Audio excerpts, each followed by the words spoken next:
Hi, my name is Karthik Rangappa.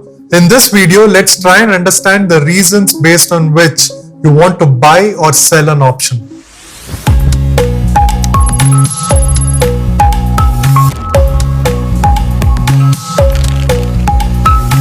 So far in this video series, we've looked at the call option and the put option both from the buyer's and the seller's perspective.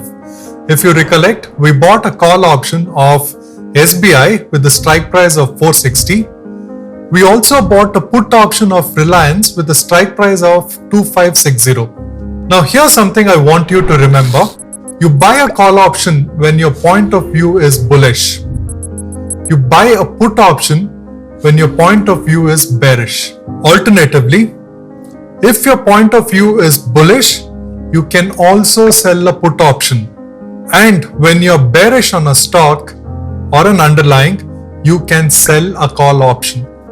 Just to summarize, you buy a call when you're bullish, you sell a call when you're bearish. You buy a put when you're bearish, you sell a put when you're bullish. Now we saw how easy it is to buy an option irrespective of call or put. Let's see how easy or difficult it is to sell an option.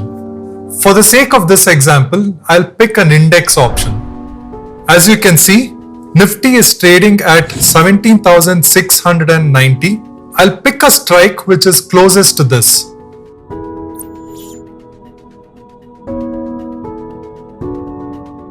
In my watch list, I've got Nifty, the underlying is Nifty here, October, which means to say the expiry of this particular option is on the last Thursday of October. The strike price under consideration is 17,700. CE stands for call option. This particular option is trading at a premium of 272. If I have to sell this option, all I have to do is click on sell. Lot size is 50 and the price or the premium is 272.95. Now here is another thing that you need to remember. When you sell an option, you no longer multiply the lot size and the premium and arrive at a total premium payable. But instead, when you sell option, there is a margin applicable. The margin is similar to how futures margins are charged. In this case, span plus exposure.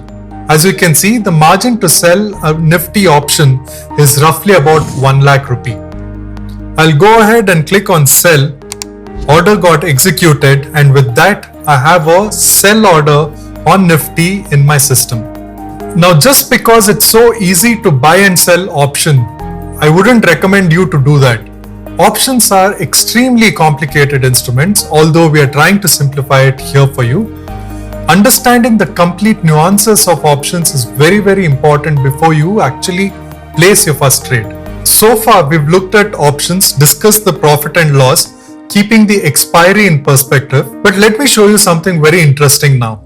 If you recollect, we had a position open on SBI, we had a position open on Reliance. On the SBI contract, accidentally I am making some money here. As you can see, that's roughly about 3,500. Even on the Reliance contract, I'm accidentally making some money. Now at this point, I'm very tempted to book my profits. But the question is, can I really do that? Or do I really have to wait till expiry to close these positions? Well, with options, you can close the position as and when you think it's appropriate. Let me do just that right now.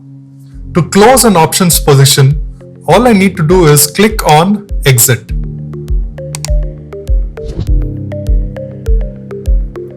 Let me square off my SBI position as well.